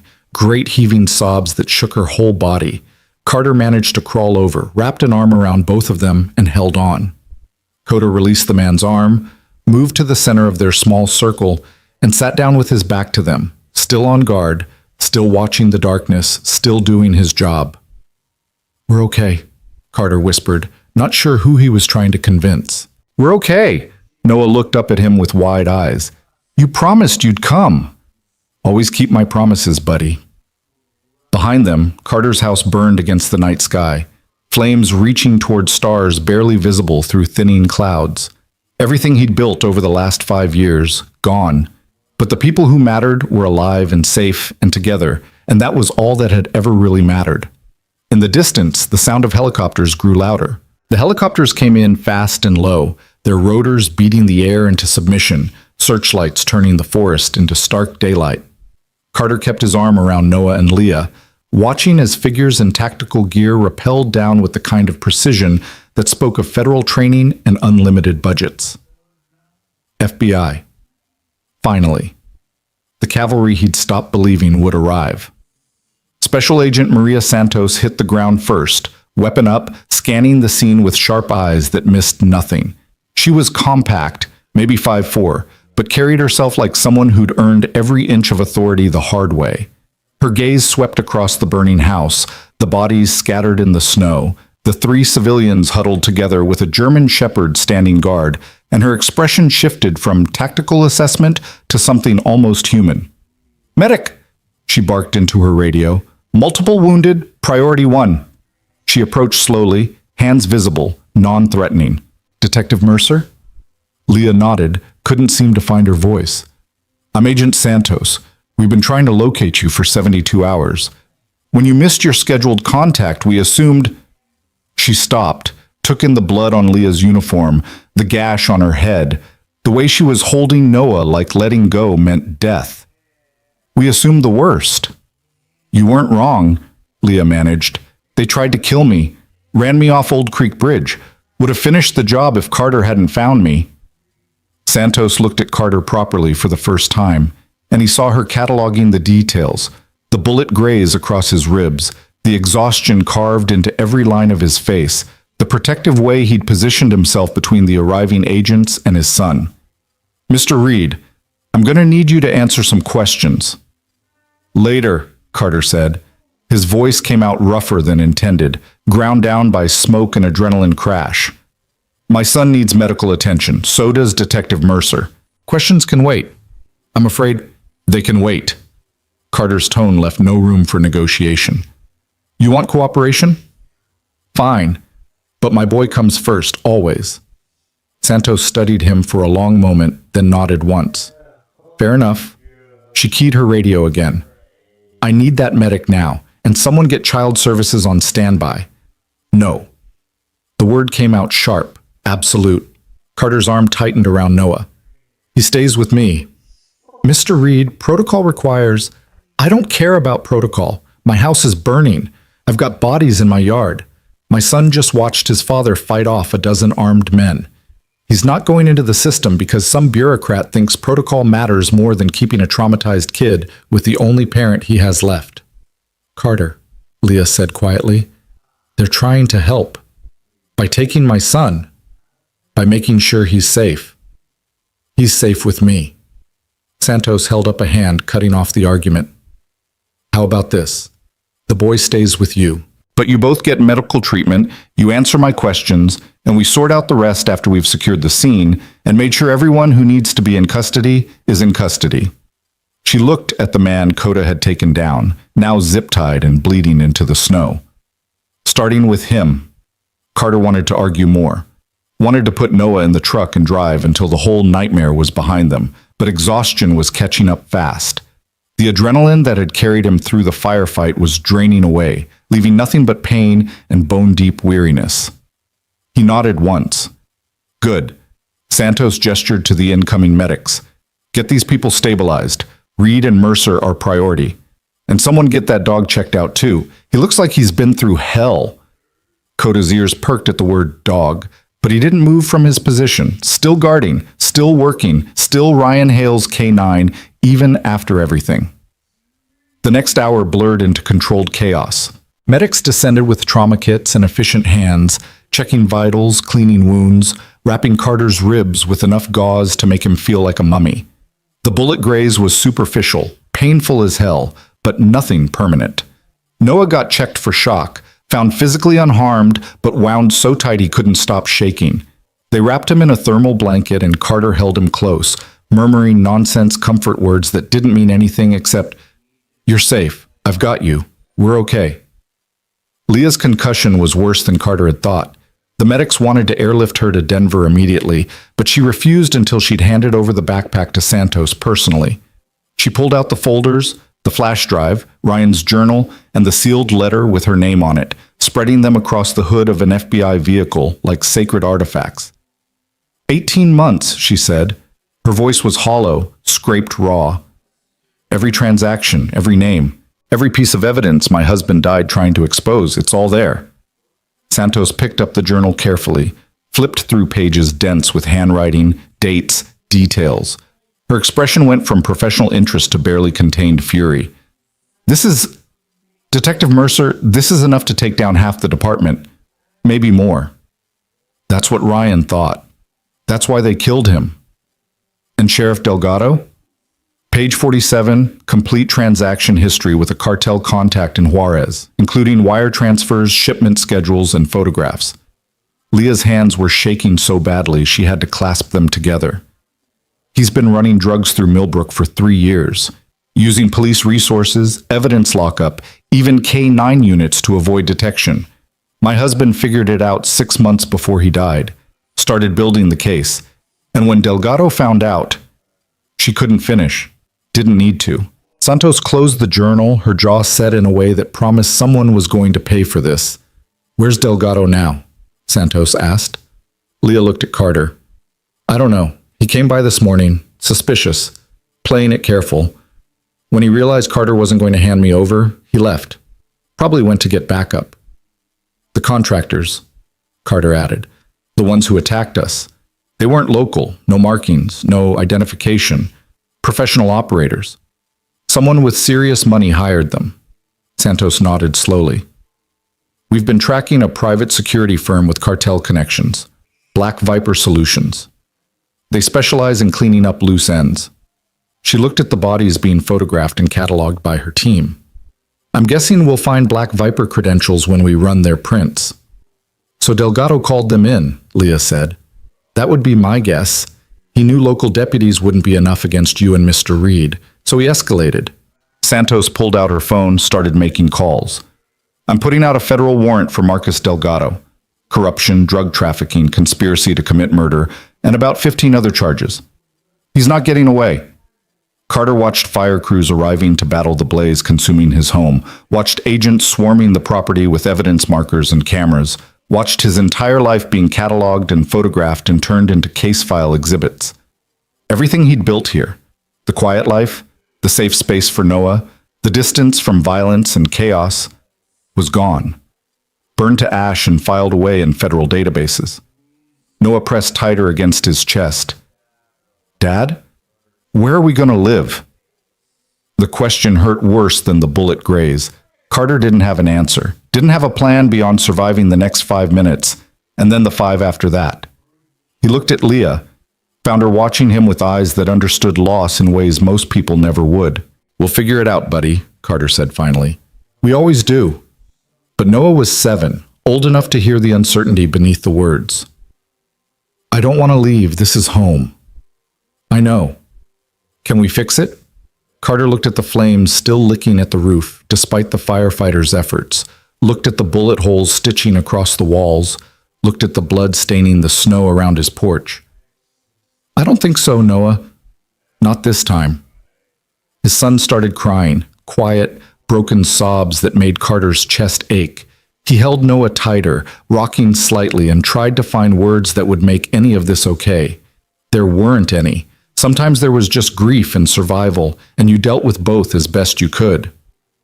Leah reached over, put a hand on Noah's back. Hey, you know what your dad did tonight? Noah shook his head, face buried against Carter's shoulder. He saved my life, and he protected you, and he made sure that the bad people who hurt a lot of good folks are going to face justice. That's about the bravest thing I've ever seen anyone do. She paused, choosing words carefully. Houses can be rebuilt. Things can be replaced. But people? People are what matter. And you've still got your dad. That's the most important thing. But where are we going to sleep? Santos, who'd been listening while coordinating with her team, turned back to them. For tonight, we've got a safe house in Denver. Secure location. Comfortable. You can stay there while we process everything and figure out next steps.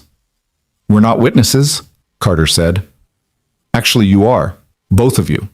And until we've rounded up everyone involved in this operation, you're potential targets. Santos's tone brooked no argument. The safe house isn't a suggestion, Mr. Reed. It's necessary. Carter wanted to fight it, wanted to assert some control over a situation that had spiraled completely beyond his grasp, but exhaustion won out. Fine. But Noah stays with me. Non-negotiable. Already agreed to that. Santos gestured to one of the black SUVs. Federal vehicles this time, not cartel contractors. Let's get you both out of here before the media shows up. This kind of scene, it's going to be front-page news by morning. They loaded into the vehicle with Leah and Coda, the dog refusing to be separated from either Noah or his late handler's wife. Carter settled into the back seat, Noah on his lap, and watched through the window as his home collapsed in on itself, the roof caving in with a shower of sparks that lit up the night sky like dying stars. Everything he'd built, gone. But Noah was warm and alive against his chest, and Leah was safe beside him with evidence that would bring down the people who'd killed her husband, and Coda was resting his head on Noah's knee with the kind of peaceful stillness that spoke of a dog who'd finally completed his mission. Maybe that was enough. The drive to Denver took 3 hours through snow-clogged roads, flanked by additional FBI vehicles and a helicopter tracking their progress from above. Santos rode in the front passenger seat, fielding calls and coordinating the increasingly complex operation.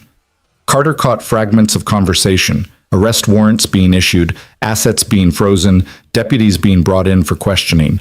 The corruption case was exploding into something massive, tentacles reaching further than even Leah had suspected. How many? Leah asked at one point, voice quiet. How many dirty cops? Santos glanced back. Based on the journal, at least 12 in Millbrook PD alone. But the transactions show connections to departments in 3 other counties.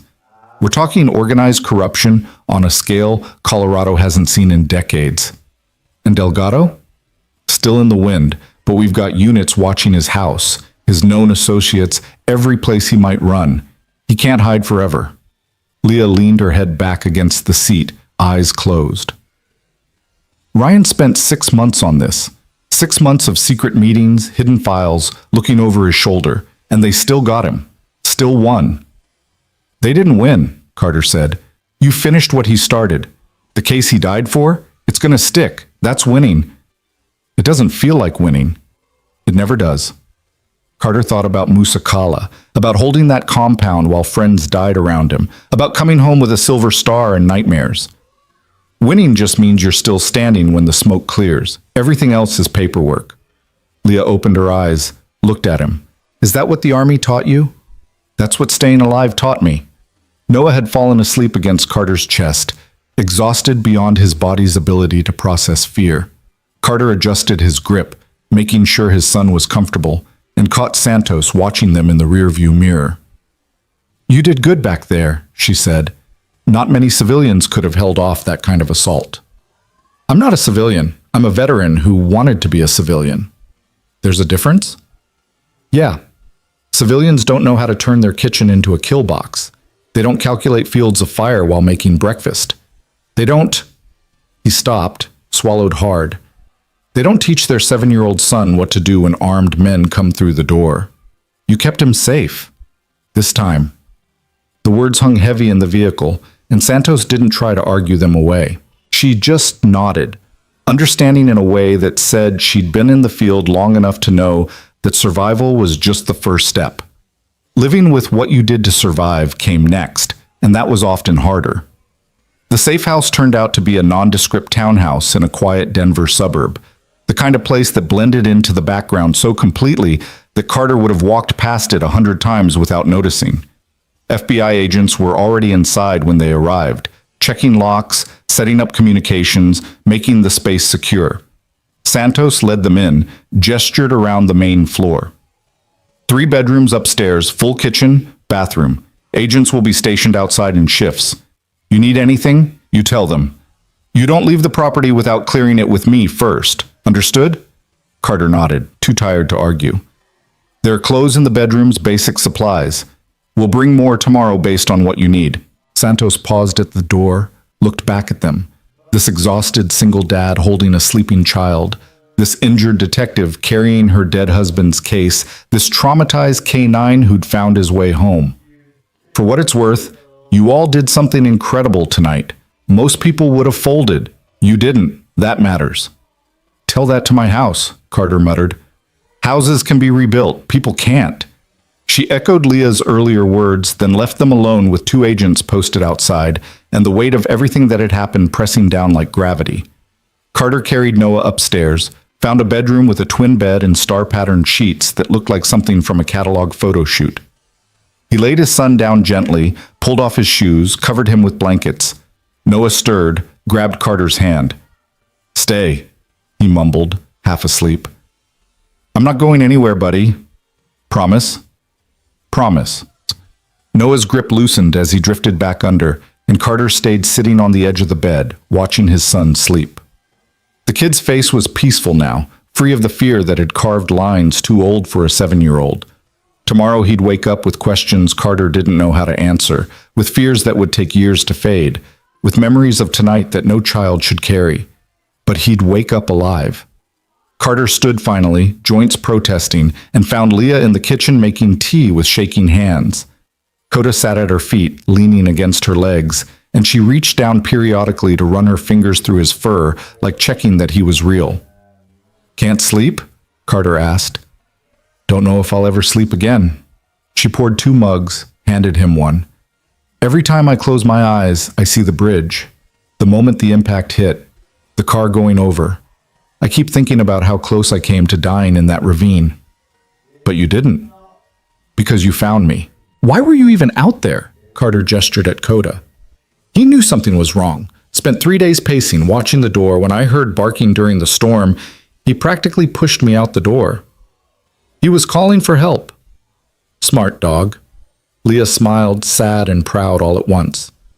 Ryan always said Coda was the best partner he'd ever had. Smarter than most humans, loyal to a fault, and completely fearless when it mattered. She paused. After Ryan died, Coda disappeared. I looked everywhere. Called shelters, posted flyers, drove through the wilderness calling his name, nothing. I thought he died out there. Thought I'd lost them both. He was protecting the case, staying close to the cabin. For 18 months? Dogs are loyal like that. He knew Ryan's work wasn't finished, knew someone had to guard it. Carter sipped the tea, found it too hot, kept holding it anyway because the warmth helped. When I adopted him, the shelter said he was traumatized, aggressive around uniforms, wouldn't let anyone touch him. Took me 3 months to earn his trust. But you did. Because I didn't try to fix him, just let him be broken and worked around it. Carter looked at the dog, found Coda watching them both with intelligent eyes. Turns out he wasn't broken, just waiting for the right mission. They sat in comfortable silence for a while, drinking tea neither of them really wanted, processing events neither of them had words for yet. Outside, Carter could hear the low murmur of FBI agents talking, the occasional crackle of radios, the sound of a world continuing despite everything. What happens now? Leah asked finally. Trials, testimony, media circus. Carter set down his mug. Your case is going to explode. Every news outlet in the country is going to want your story. The widow who finished her husband's work. It's good television. I don't want to be on television. Might not have a choice. This kind of corruption case, it's public interest. First Amendment protects them. Leah's hands tightened around her mug. I just want it over. I want to testify, see Delgado in prison, and move on with my life. Moving on takes time. How long did it take you? Carter thought about Musakala, about coming home with medals and trauma, about the years spent trying to forget things carved too deep to ever truly fade. I'll let you know when it happens. That's not encouraging. Wasn't trying to be encouraging. Was trying to be honest. He met her eyes. But here's the thing. You don't move on from trauma. You move forward with it. Learn to carry it better. Build a life around the weight instead of trying to pretend it isn't there. Is that what you did? That's what I tried to do. Bought a house in the middle of nowhere, focused on being a dad. Kept my head down and my past buried. He gestured vaguely toward where his home used to stand. Worked great until tonight. I'm sorry, this is my fault. If I hadn't crashed at that bridge... Stop.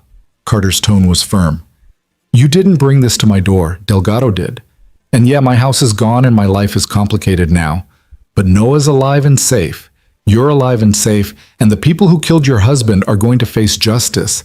That's not nothing. Leah stared at him for a long moment, something shifting behind her eyes. Ryan would have liked you. He had a thing about people who did the right thing even when it cost them. Sounds like a good man. He was. Best man I ever knew.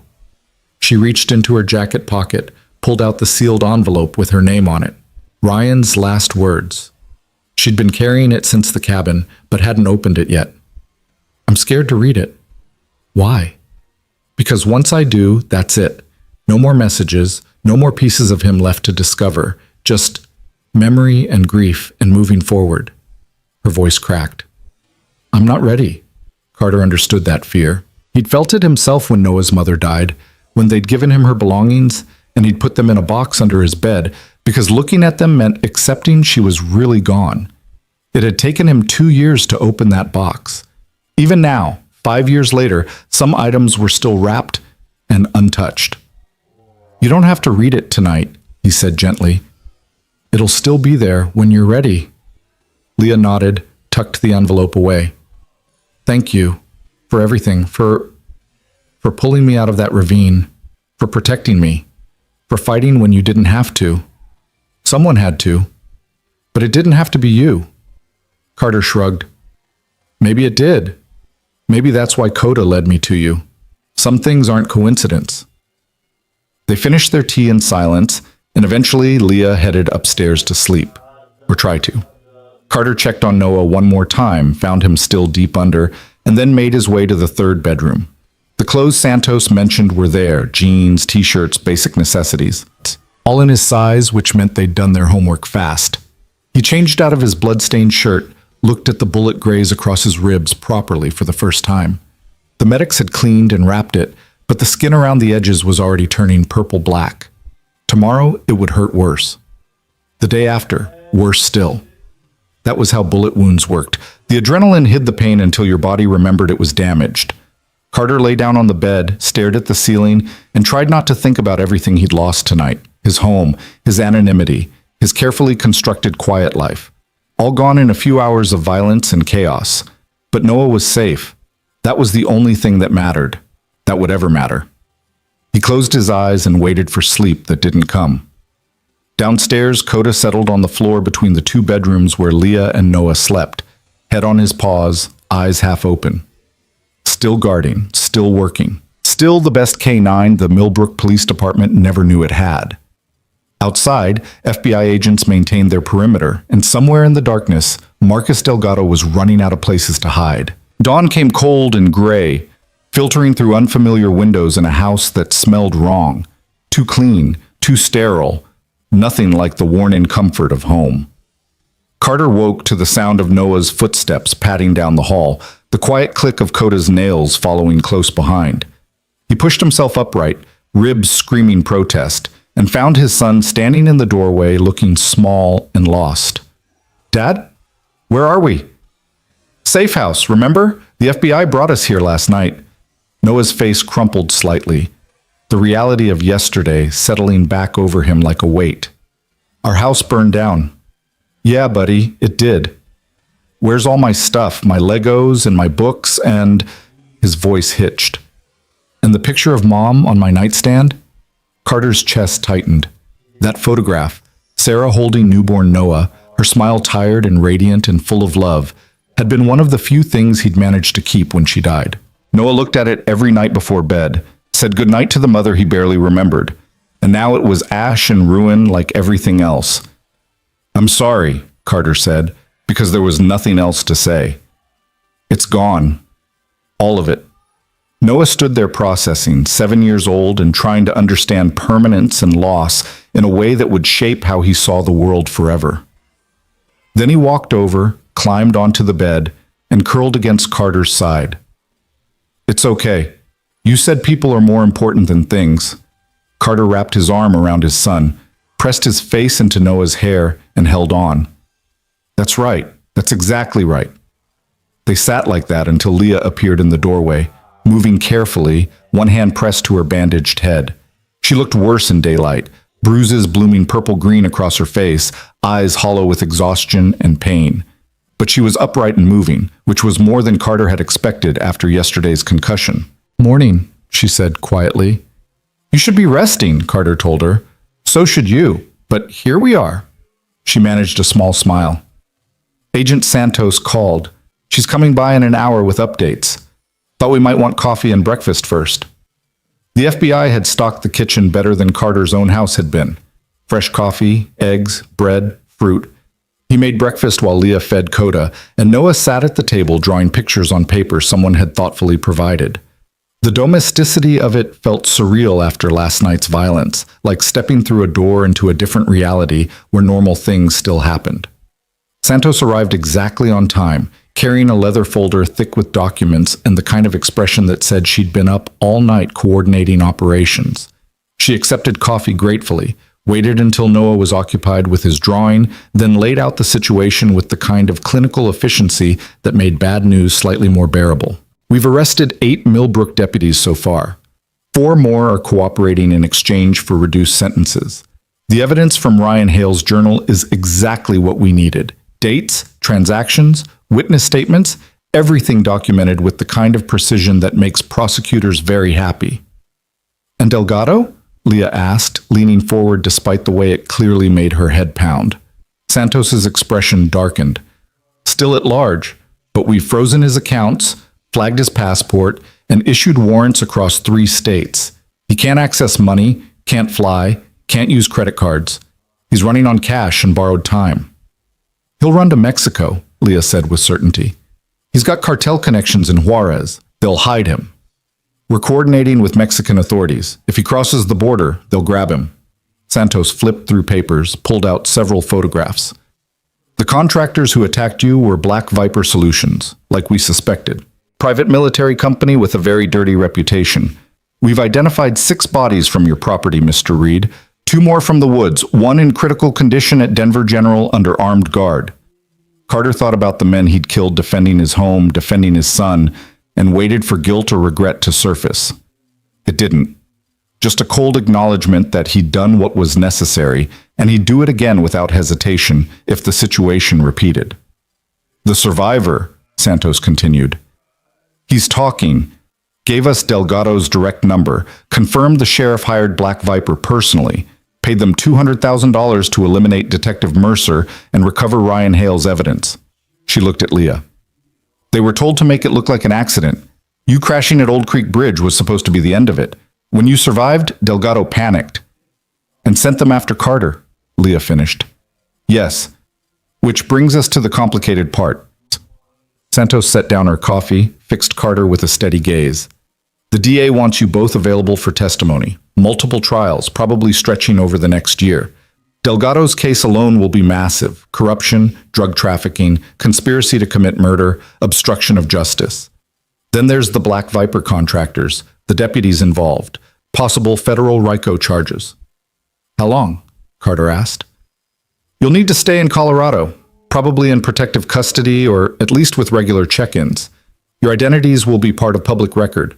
Defense attorneys will argue you're material witnesses. Media will dig into your backgrounds. Your life becomes a fishbowl. Noah looked up from his drawing. What's a fishbowl? It means everyone's watching, buddy, Carter said quietly. Then to Santos. For how long? Best case? 6 months until Delgado's trial starts. Another few months for testimony and appeals. A year total if everything moves fast. And Noah? We can arrange schooling, tutors maybe, or enrollment in a local school under a different name if you prefer. Carter looked at his son, thought about uprooting him completely, about living in protective custody or safe houses for a year, about the media attention and the trial testimony and every moment of yesterday's violence being dissected in open court. There has to be another option. There isn't, not if we want these convictions to stick. Santos's tone softened slightly. I know this isn't fair. You were trying to help, you did help, and now you're stuck dealing with the consequences. But without your testimony, without Detective Mercer's testimony, Delgado walks. All of them walk. And Ryan Hale died for nothing. The words hung heavy in the room. Leah stared at the table, jaw tight, hands clenched into fists. Carter could see her calculating, weighing costs and consequences, trying to find an angle that didn't exist. I'll testify, she said finally. Whatever it takes. I don't care about the media or the attention or living in a safe house for a year. Ryan gave everything for this case. I'm not letting it fall apart because I wanted privacy. Santos nodded, then looked at Carter. Mr. Reed? Carter thought about the quiet life he'd built after leaving the army. Thought about 5 years of peace and normalcy and teaching Noah how to be a kid without fear. Thought about how that was gone now, regardless of what he chose, because you couldn't unsee the things Noah had seen last night, couldn't unlearn the lessons his son had absorbed about violence and survival, and how quickly safety could shatter. I'll testify, he said, but I need something in return. What? Help rebuilding. Not the house. Insurance will cover that eventually, but Noah needs stability, routine, something normal in the middle of all this chaos.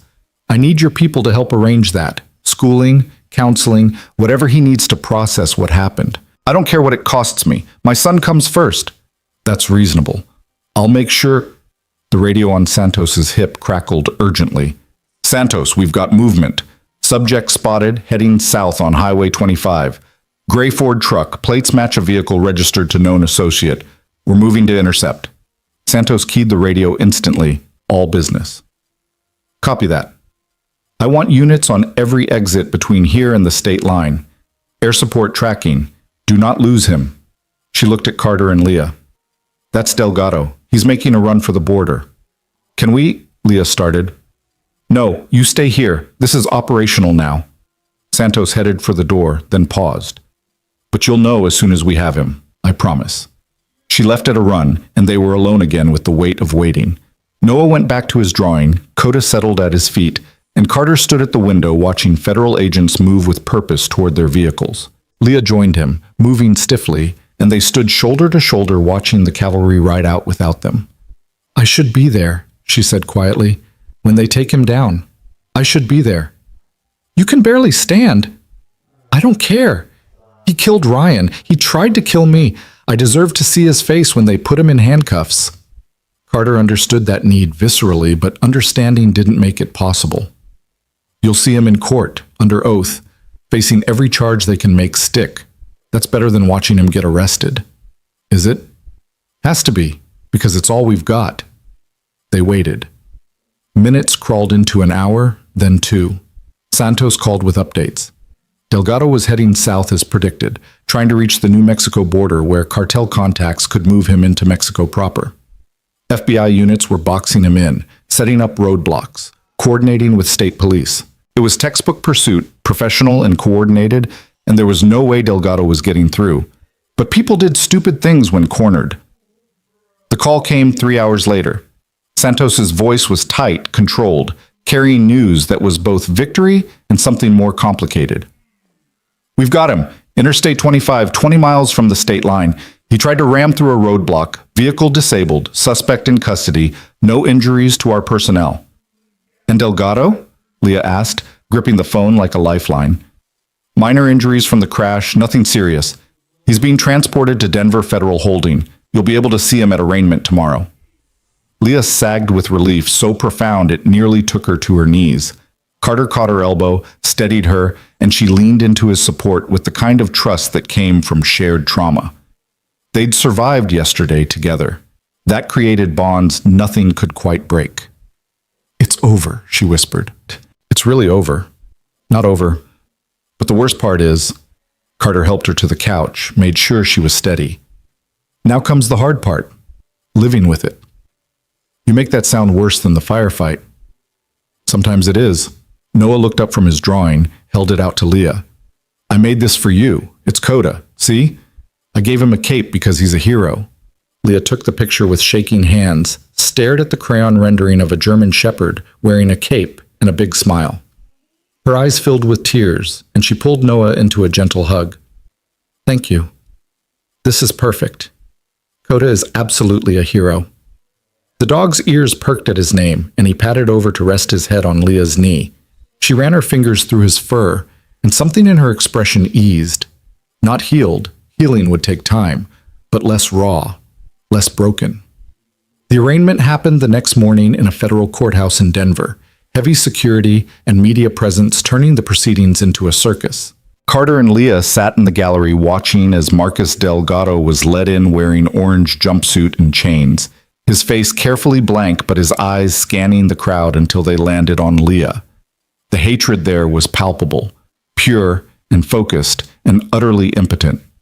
Leah stared back without flinching, and Carter saw the moment something shifted in her. The fear that had lived in her eyes since the bridge finally burning away, replaced by something harder. Survivor's steel. The look of someone who'd walked through fire and come out the other side still standing. The charges were red: corruption, drug trafficking, conspiracy to commit murder, obstruction of justice, racketeering, 23 counts total. The prosecutor laid out the evidence methodically: Ryan Hale's journal, financial records, witness testimony, physical evidence. It was overwhelming and damning, and exactly what justice looked like when it finally caught up. Delgado's lawyer argued for bail. The judge denied it without hesitation. The defendant has demonstrated clear flight risk, has substantial resources including international criminal connections, and faces charges that carry multiple life sentences. Remanded to federal custody pending trial. The gavel fell. Delgado was led away. And Leah exhaled a breath she'd been holding for 18 months. Outside the courthouse, media swarmed. Cameras, microphones, reporters shouting questions. Santos's people formed a protective barrier, but the noise was overwhelming. Questions about the corruption case, about Ryan Hale, about the shootout that had left 8 men dead and a house burned to the foundation. Carter kept Noah close, one hand on his son's shoulder, and pushed through without responding.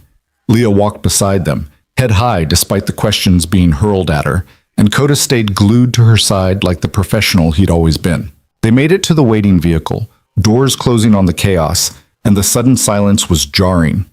Noah pressed against Carter's side, breathing hard, and Carter wrapped an arm around him. You okay, buddy? That was scary. Yeah, media circus usually is. Are they going to follow us forever?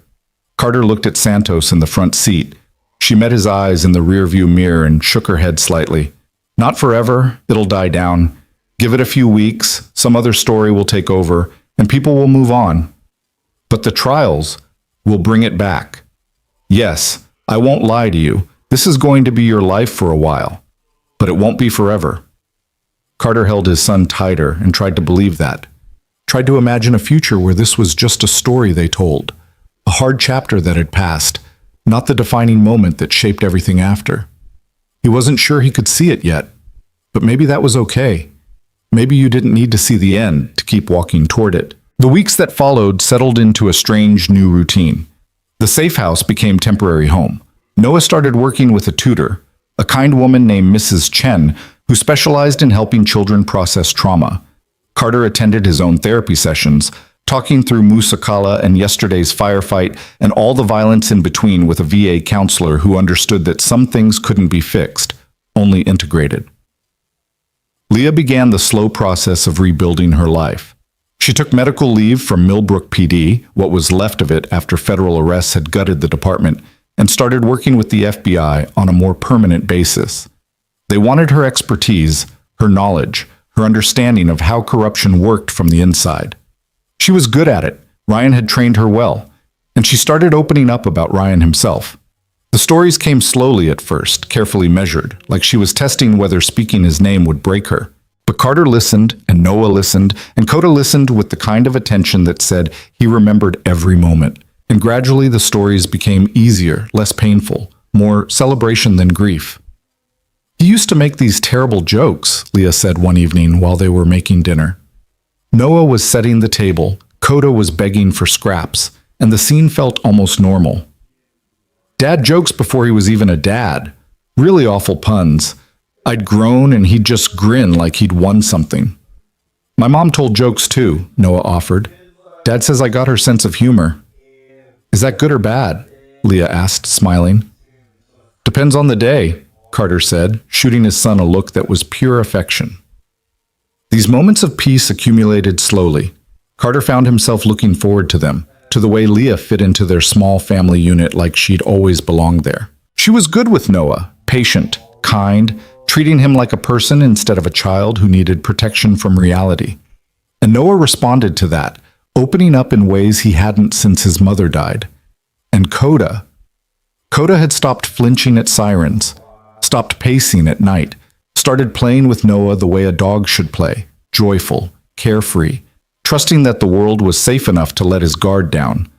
2 months after the arraignment, Carter got the call he'd been both expecting and dreading. His insurance company had processed the claim. The house was a total loss, but they were cutting him a check that would cover rebuilding. The question was whether he wanted to. He stood in the ruins of his property with Leah beside him, looking at the charred foundation and collapsed walls and trying to decide if going back was possible, if he wanted it to be possible. What are you thinking? Leah asked. That it doesn't feel like home anymore. Too many ghosts. Ryan and I looked at buying a place once, out in the hills, more land than we needed, little creek running through the property. He wanted space for Coda to run, wanted kids to have room to grow. She paused, choosing words carefully. The listing's still active. I checked. Carter turned to look at her. You're thinking about buying it?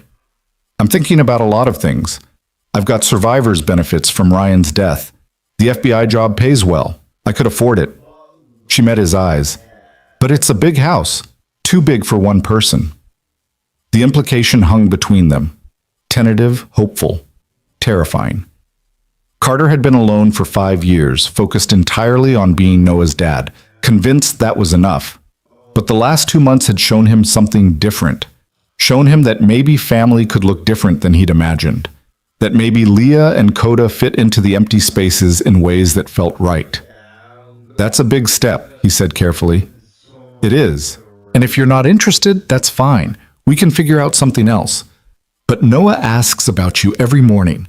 Coda follows you around like you're his person now. And She stopped, gathered courage. I like the way it feels. The 4 of us together. It feels like what Ryan would have wanted. What I want. Carter thought about Noah's laughter when Leah helped him with homework, thought about Coda's contented sighs when they all sat together in the evening, thought about the way Leah looked at him sometimes, like he was someone worth knowing, worth trusting, worth building something with. "Show me the listing," he said. The house sat on 12 acres of Colorado wilderness, timber frame construction with floor-to-ceiling windows and a view that stretched for miles. Creek in the back, forest on 3 sides, privacy and peace, and room enough for a traumatized canine to run until he remembered what freedom felt like. It was everything Carter hadn't known he wanted, and when Noah saw it, he literally jumped up and down with excitement. "Can Coda live here too?" he asked Leah. "Can we all live here?" Leah looked at Carter.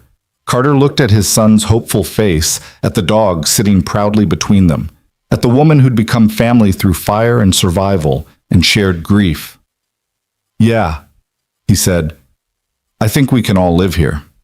They moved in 3 months later, after the paperwork cleared and the media attention finally died down to manageable levels. Delgado's trial was scheduled for fall, but life kept happening regardless. Noah started 3rd grade in a school that didn't know about shootouts or burning houses or traumatized combat veterans. He made friends, played soccer, brought home terrible test scores in math, and Carter helped him study while Leah graded FBI reports at the kitchen table and Coda snoozed in his dog bed by the fire. Normal. Frighteningly, beautifully normal. The night before Delgado's trial started, Leah finally opened Ryan's letter. She sat on the back porch in the twilight with Coda at her feet and Carter giving her privacy but staying close enough if she needed him. The envelope shook in her hands as she broke the seal, unfolded the pages, and began to read. Carter watched her through the window, saw her shoulders shake, saw tears streaming down her face, saw her press the letter to her chest and mouth words he couldn't hear. When she finally came back inside, her eyes were red, but her expression was peaceful in a way he'd never seen before. "He knew," she said quietly. "He knew he might not survive. But he also knew I would finish what he started. He told me to find someone who understood loss, who'd been in the dark and found their way out, someone who could help me do the same." She looked at Carter. "I think he meant you. He didn't know me." "No, but he knew the kind of person I'd need, and he was right." She set the letter on the table carefully, reverently. "He also said Coda would find his way home, that canines always complete their missions. Guess he was right about that too." Coda lifted his head, tail thumping once against the floor, and the sound felt like closure, like a job well done, like a promise kept. The trial lasted 6 weeks. Carter and Leah both testified, laying out everything that had happened from the bridge crash to the final firefight. The defense tried to paint them as unreliable, traumatized witnesses with axes to grind. But the physical evidence was overwhelming. Ryan's journal, financial records, the testimony of deputies who'd flipped, the bodies of Black Viper contractors, the burned remains of Carter's house. The jury deliberated for 3 hours, guilty on all 23 counts. Marcus Delgado showed no emotion as the verdict was read, but his shoulders slumped in a way that spoke of complete defeat. When the judge sentenced him to 4 consecutive life terms without possibility of parole, Leah's hand found Carter's and squeezed tight. "It's done," she whispered. "Ryan can rest now." They walked out of the courthouse together into autumn sunshine, past media that had grown bored with the story, past federal agents who'd become familiar faces, past the chaos that had defined the last year. Noah was waiting with Mrs. Chen playing with Coda in the grass, and when he saw them he jumped up and ran over. "Did you win?" "Yeah, buddy," Carter said, scooping his son up. "We won." "Does that mean we can go home now? Really home?" "Really home." They drove back to the house in the hills as the sun set, painting the sky orange and pink and gold. Coda hung his head out the window with his tongue lolling, looking more like a happy dog than a traumatized canine who'd spent 18 months guarding his handler's final mission. Noah chattered about school and soccer and a kid named Marcus who was teaching him to juggle. Leah reached over and took Carter's hand where it rested on the console between them. "Thank you," she said quietly. "For what?" "For that night at the bridge. For fighting when you didn't have to. For giving me a reason to keep going when I wanted to give up." She paused. for showing me that family doesn't have to be what you were born into.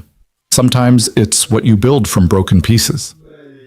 Carter squeezed her hand, thought about Sarah and everything he'd lost, thought about Musa Kala and the men who'd died beside him, thought about all the trauma and violence and grief that had led to this moment. Yeah, sometimes broken pieces fit together better than anything whole. They pulled up to the house as twilight deepened into night. Lights were on inside.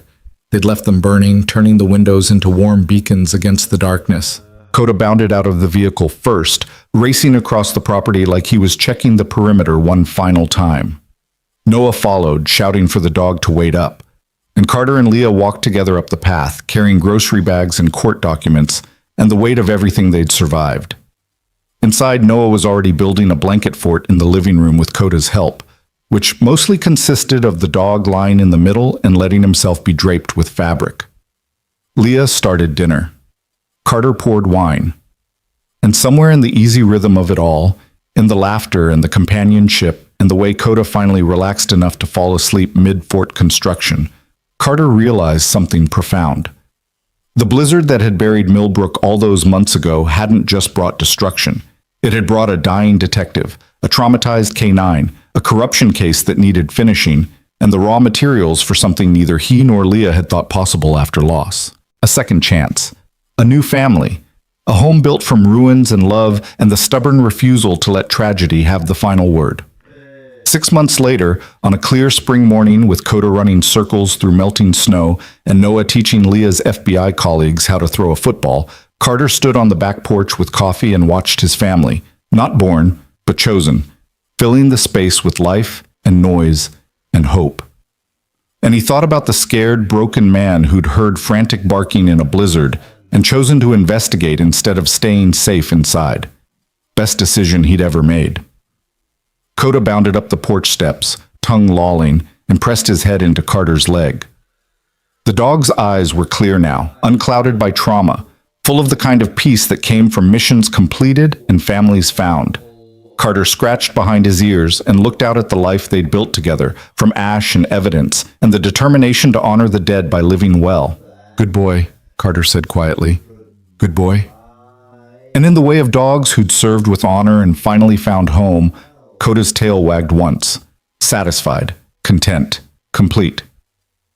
The biggest shock to everyone who knew the story wasn't the corruption ring that fell, or the shootout that had left bodies in the snow, or even the unprecedented cooperation between a veteran civilian and federal investigators. It was this. One forgotten K9, one hunted detective, and one single father had taken a Colorado blizzard and turned it into something redemptive, had taken tragedy and built family, had taken broken pieces and made them whole. And somewhere Ryan Hale was smiling.